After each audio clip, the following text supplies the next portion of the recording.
You should know who this woman is. And if you don't, you better find out fast. She is worse than death itself, in my opinion. She is tragedy upon tragedy. Your loved one is dead due to a homicide, but nothing's adding up from the state autopsy report. And she said it's undetermined or accidental or whatever else. And she's the professional one, supposedly. One young black man is found dead. The death is ruled a suicide. The family disagrees. Another man dies after another encounter with law enforcement. The death is ruled undetermined. Years later, though, three independent forensic pathologists conclude that it was an actual homicide. Now, another high-profile death. Nolan Xavier Wells. Again, questions. Again, an independent autopsy.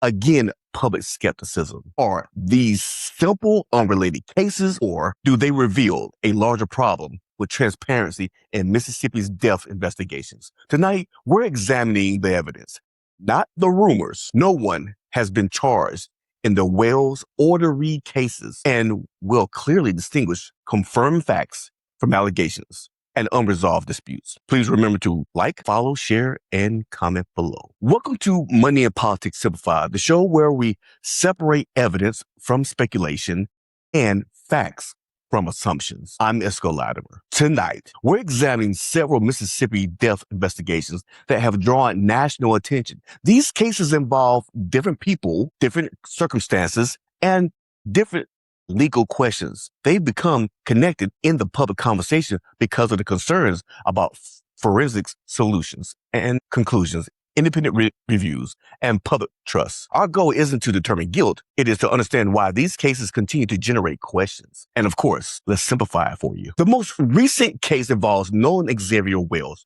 Well-known case, right? Everyone knows about this case. An independent autopsy conducted by forensic pathologist Dr. Roger Mitchell concluded that both the cause and the manner of Nolan's death remain undetermined, pending further investigation. The report did not conclude that Nolan drowned. It also did not conclude it was a homicide. And it did not conclude the death was accidental. Instead, Dr. Mitchell, being a professional, identified multiple unanswered questions and recommended additional investigation. The Mississippi State Medical Examiner's findings and the independent review remain central to the ongoing investigation. No criminal charges have been filed as of yet. Another case drawing attention is that of Trey Reed, a 21-year-old Delta State University in Mississippi.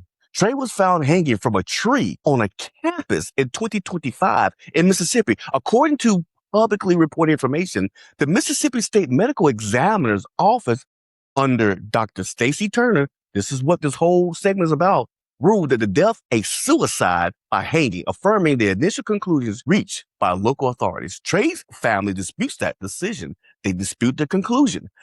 They retain attorney Ben Crumps and Vanessa Jones and commission an independent autopsy, as they should have. As of today, the findings of that independent examination have not been publicly released, and it's 2026.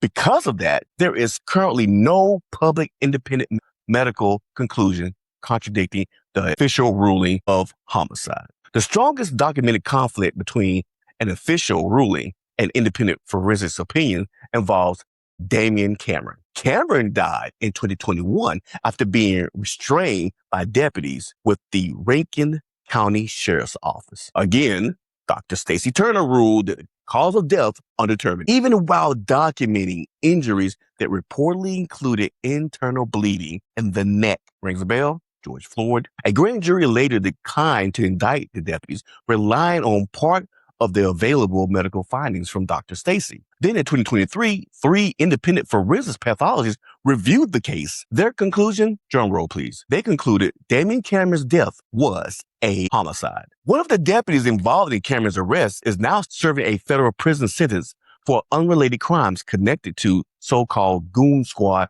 torture cases. That conviction did not involve Cameron's death, but it intensified public scrutiny surrounding earlier investigations. In short, where there is smoke, there's probably fire. Advocates have also referenced the death of 13-year-old Shannon Wilson. Now, Wilson's family disputes the official determination that she accidentally drowned. They raised concerns about how the investigation was conducted.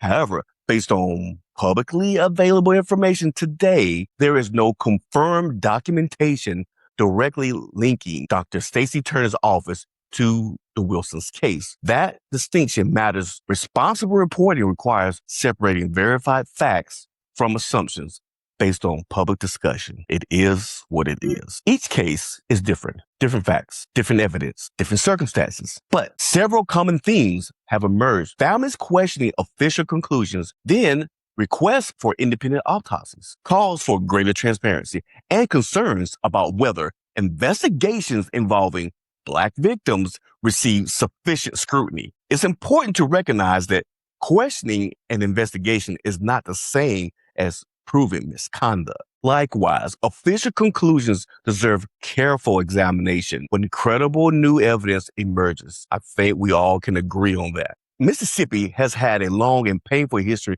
involving race and the criminal justice system. That history shapes how many families view death, especially death investigations today. Historically, mistrust alone does not prove a modern investigation is incorrect, but it does explain why families seek independent experts. It's bad history there. There's bad blood. Public confidence depends more on accurate conclusions. It depends on transparency, clear documentation, independent review when appropriate, and evidence that investigators followed every lead. Today, only one of these cases, Damien Cameron's, contains a publicly documented independent forensic opinion that directly contradicts the official medical finding. That should be troubling. The Nolan Wells investigation remains active. The Trey Reed independent autopsy has not been publicly released. Questionable, right? The questions surrounding Shannon Wilson's remain disputed. Future laboratory findings, independent reviews, court proceedings, or additional investigative evidence may clarify these cases, and I hope it does and brings peace to those families. Until then, responsible reporting requires me acknowledging what we know and what we do not know.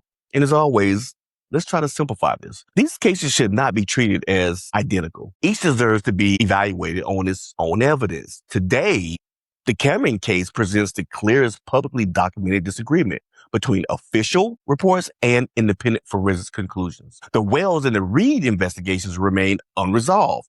The Wilson case continues to raise questions, but publicly available documentation does not currently establish direct involvement by Dr. Stacey Turner's office. Families deserve answers, communities deserve transparency, and investigators deserve the opportunity to complete a thorough, evidence-based investigations, but that requires them to look for the evidence. And justice depends on all three. Personally, I believe Mississippi should appoint a new state medical examiner.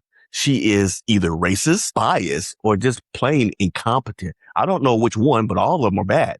Yes, when she came into the position, there was a backlog of work. She had to work through it, but this is where leaders shine. A true leader will identify the weaknesses and then correct them or look for another position to exit quietly so they do not get blamed for the problems they never created. And they tried to fix, but were met with much pushback. That opinion isn't based on a single case. It's based on a growing number of high-profile death investigations that have generated serious public concern in that state and diminished confidence in the state's forensic system, as it should. In the Damien Cameron's case, 3 independent forensic pathologists later concluded his death was a homicide after the official ruling classified it as undetermined. 3, the Nolan Wells investigation has raised significant questions.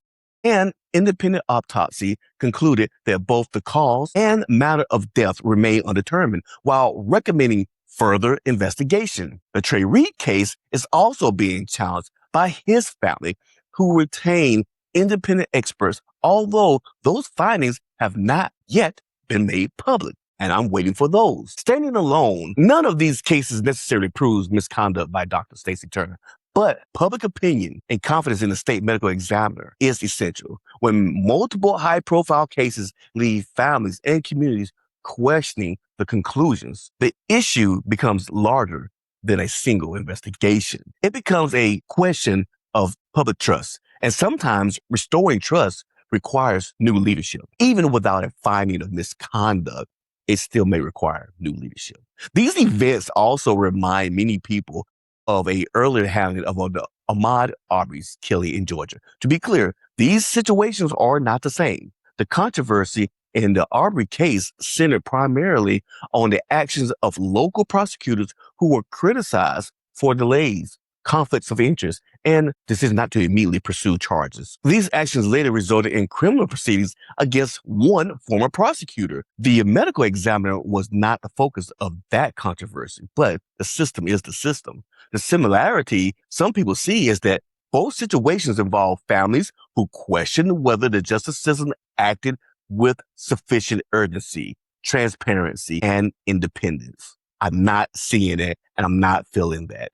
Whether the official is a prosecutor, sheriff, or medical examiner, public confidence depends on an impartial accountability and openness from those people in those positions. When that confidence is repeatedly undetermined, leadership changes should be seriously considered. It's not punishment, but it's to restore the public trust. Mississippi deserves a medical examiner's office whose conclusions are respected not only in the courtrooms, but also by the communities it serves. What do you think? Should Mississippi appoint a new state medical examiner to help restore public confidence? Because she seems not to be in the right position. Or should the independent autopsy become standard whenever families dispute an official cause of death? And should states require automatic outside reviews when controversial death investigations occur? Let me know in the comments. I'm Mesco Latimer.